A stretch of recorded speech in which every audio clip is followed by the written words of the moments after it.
Jeez, Mr. Takes a Swing at Everybody. This is not her fault.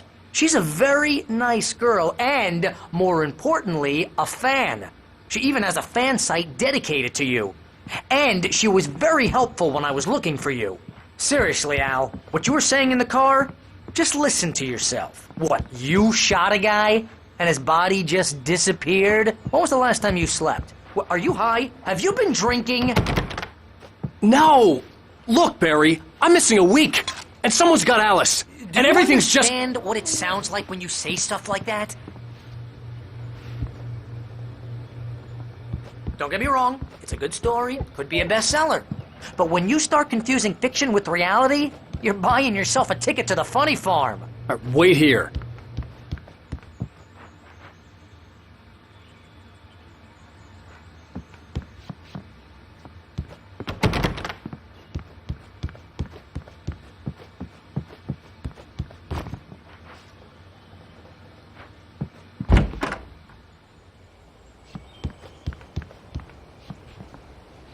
Easy there, boy. I'm almost done. Hey, Rusty, right? You rent cabins. Oh, Mr. Wake. I'd shake your hand, but mine are kind of full here. Actually, I'm sorry about this. Would you mind grabbing the registration form from the desk? It's just across from Bucktooth Charlie. Okay, sure. What happened? Crazy poachers. Max here got his foot caught in a trap. They're illegal to use here. Hell, you're not supposed to hunt within the park at all. But that doesn't stop some lowlifes. Hell, at least Max is gonna be okay. You got lucky. Max is still groggy from the shot I gave him, and I'd rather not leave him alone just yet. The form's on the desk Seriously, across from the Al, mammoth you skeleton. can't just go and meet a kidnapper. Those situations always end up in disaster. You gotta talk to the cops. She's my wife, and it's my call. Can we talk about this later? No, this whole thing... Listen, you hit your head. I mean, geez, Al, come on. You gotta understand how crazy all this sounds. If you're trying to pull a joke on me, freak me out, it's working. Ha ha, let's have a laugh on Barry. Well, you had me going there real funny, Al. You can quit it now. I think this is the form you wanted. And here are the keys. Okay, you're all set, Mr. Wake. Glad to have you staying here. Thanks. Can you tell me how to get to Lover's Peak? Oh, sure. It's at the end of the nature trail. Just follow the paths, you'll get to it eventually. It's an easy walk. Nice spot, too. If you have any trouble finding it, just keep your eyes on the radio mast. It's right below that.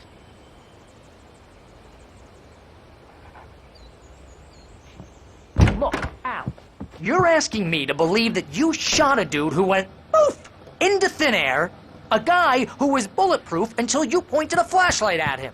You hear that from people who end up spending time in padded rooms, strapped to their beds, wearing white shirts with too long tangled up sleeves, and eating a healthy diet of pills. Al, you make cruel jokes about people who believe that kind of stuff. You're the skeptic. You gave me an hour-long lecture on homeopathy last month. What was it? If there's no proof...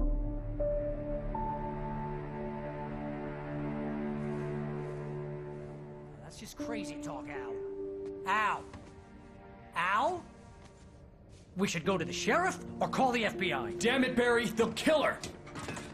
This is not a goddamn debate, Barry. I'm going to Lover's Peak. He said to come alone. Okay then. I understand. You're my best friend, and I'm worried that you're not right in the head. Tell me what to do to help, and I'll do it. You stay here, and if I'm not back by morning, call the cavalry.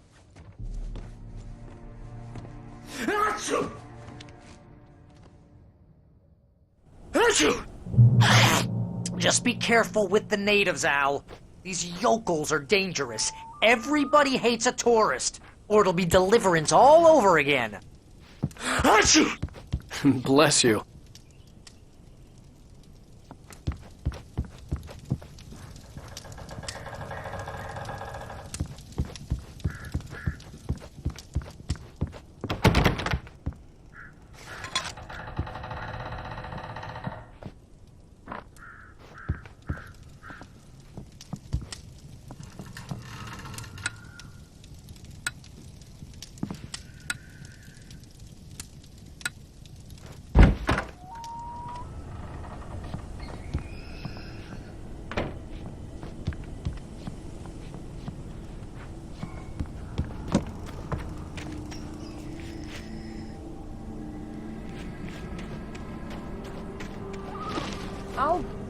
here, Al. I'll hold down the fort. I'll be with you in spirit every step of the way, Al. Watch what you're doing, Al.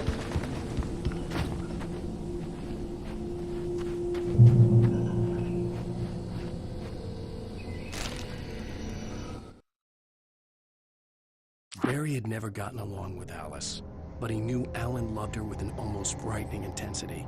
And now something had happened to Alice. And here was Al armed with a gun and saying things people got put in padded cells for.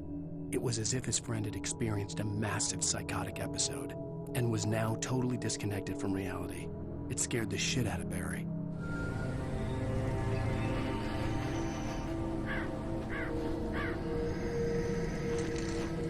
Barry had the keys to the car he rented. It wasn't a long walk to the visitor center, and it wouldn't be any use to me in the forest.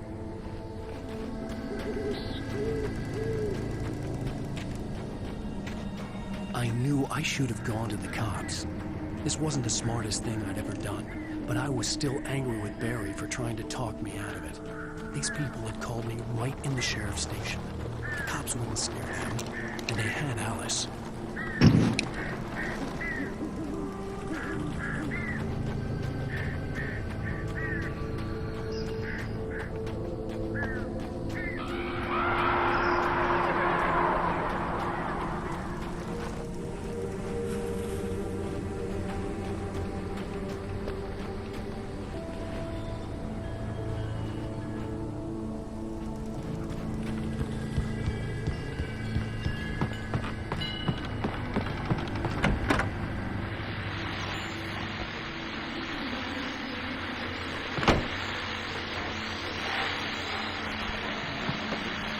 Welcome back to the show, folks. As promised, our very own Dr. Nelson has just parked his rear end in the studio. Doc, what's your Deerfest plan like? My plan? You make it sound a lot more organized than I ever seem to manage.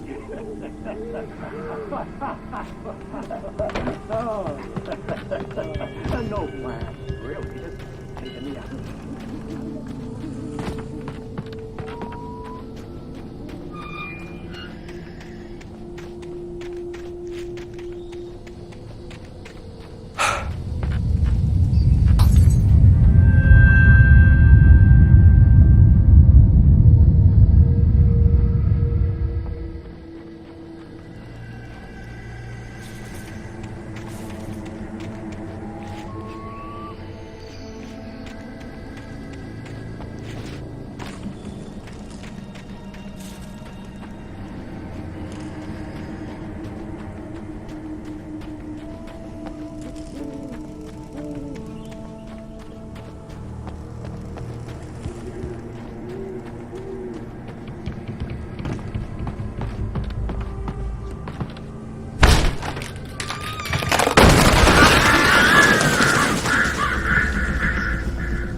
Crime and punishment.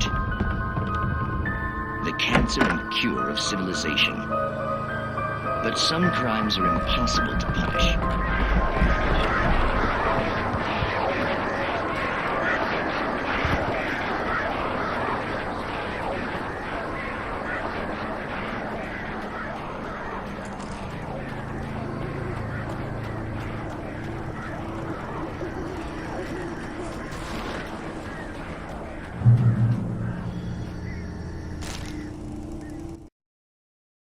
The air in the visitor center was heavy with an awful smell, as if some rotten drowned thing had crawled up from its grave. Rusty kept coughing blood. My eyes were drawn to the twisted shape of his broken leg. The attack had been vicious. Max whined in his cage. Rusty's eyes were wild with fear and terror. He gasped. "Mr. Wake, it happened just the way it was on that page."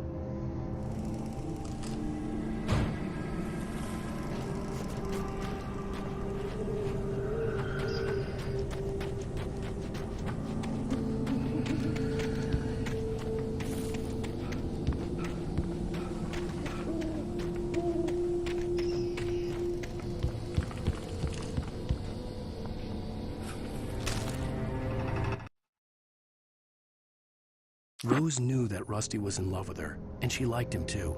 She liked him a lot. He taught her to dance, and life had certainly taught her the value of a man who was gentle. He treated her well, made her smile, made her feel good. But Rusty wasn't the prince of her dreams, and that tended to underline the unbearable truth. She was no closer to that Hollywood magic than he was.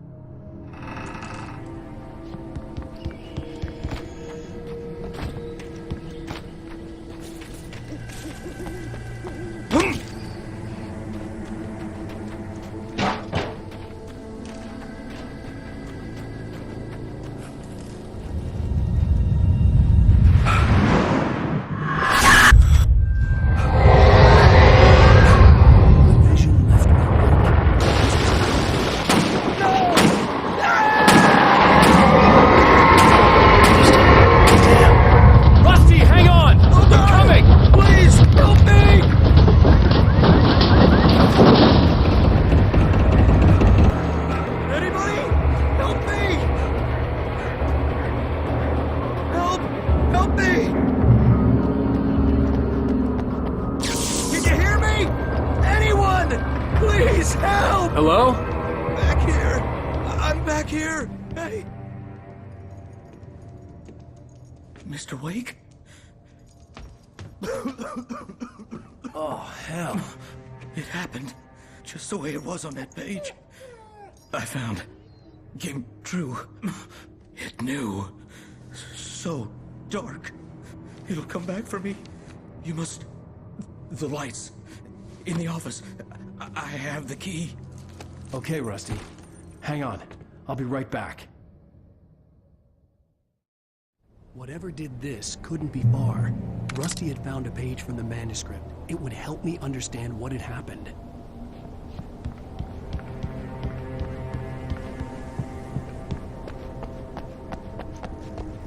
The only way to make sure that Rusty was safe was to get the power running and the lights back on.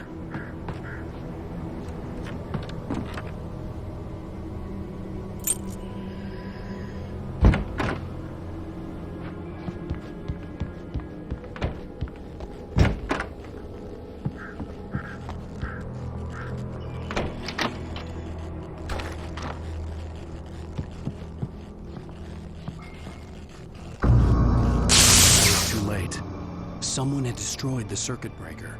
There was no way to get the lights back on.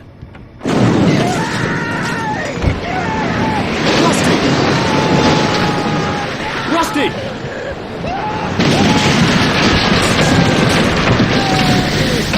The ground was covered with oily patches that looked like liquid darkness. I just need hunting licenses.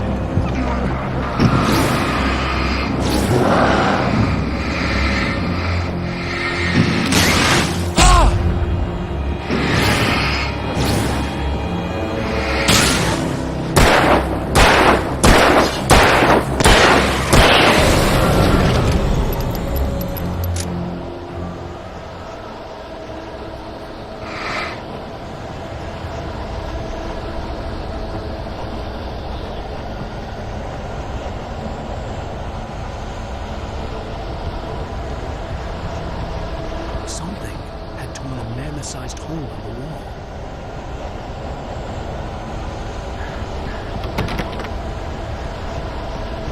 Please! Don't feed the animals. Fishing Is only permitted for those visitors. who purchase a park Fishing license. Obey outrageous instructions. at all times. Rusty? Rusty, no! Closer than 100 yards. To bears and wolves, never approach any other. Closer.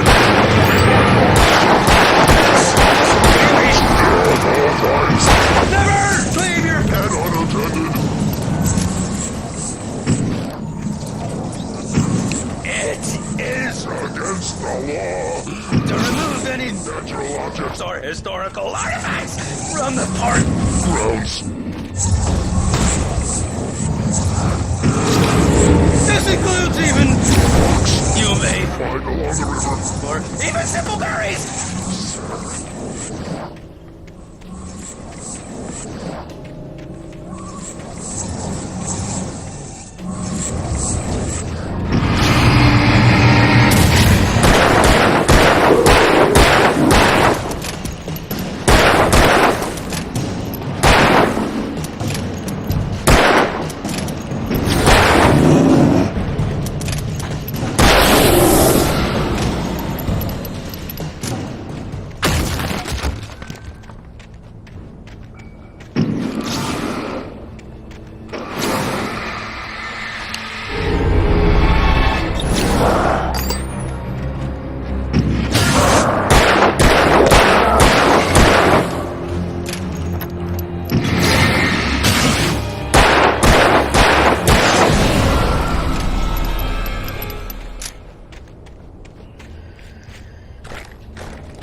the hell was that?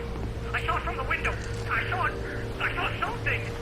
Forget about it, Barry. It's just me going crazy. Oh, jeez. Oh, jeez. You're not crazy. I wish you were crazy, but you're not crazy. Ow, be careful.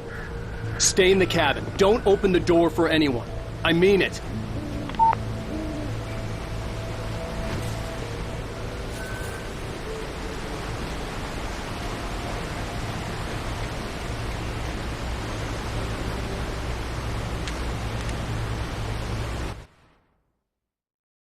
At the last instant, I changed direction and threw myself down. The axe splintered the trunk of a tree. I stumbled into the pool of bright light. My lungs burned. I was too exhausted to move. I tensed as I waited for the killing blow, but it never came. I raised my head. Nothing moved in the darkness beyond. For the moment, bathed in the cold light, I was safe.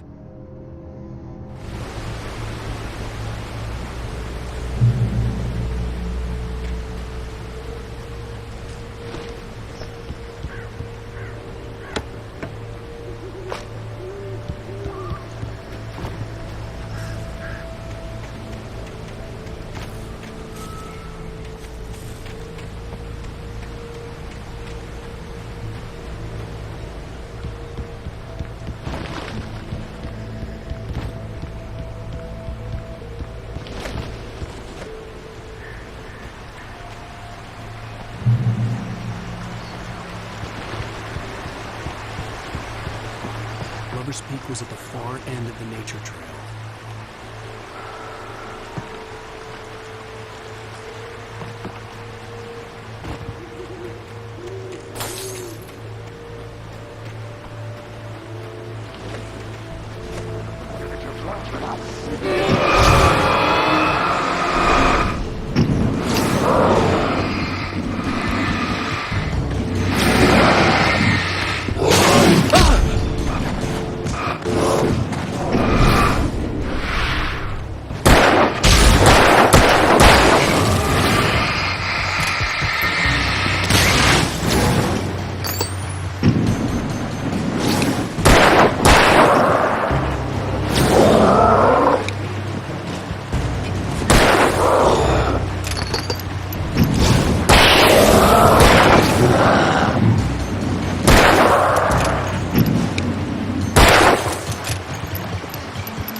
In that last instant of consciousness, Rusty thought about Rose.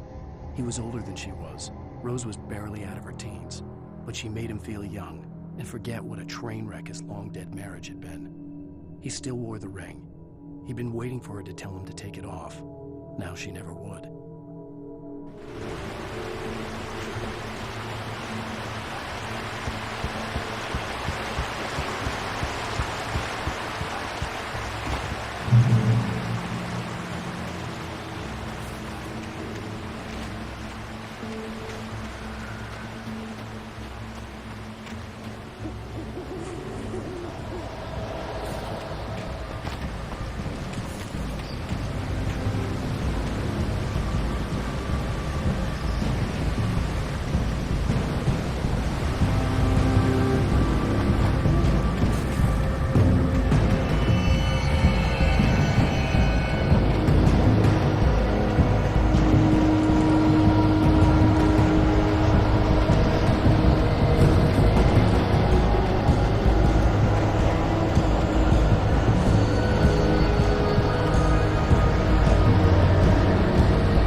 I turned the corner, afraid of what the flashlight's beam might reveal. Suddenly, a roughly painted symbol of a torch glowed in the light. Behind it, hidden by a rock, sat a battered metal trunk. It was here for a reason. Packed with supplies, batteries, flares, ammo. Things you need to make it through the darkness of the night. Something left behind by someone who knew what I knew, and more.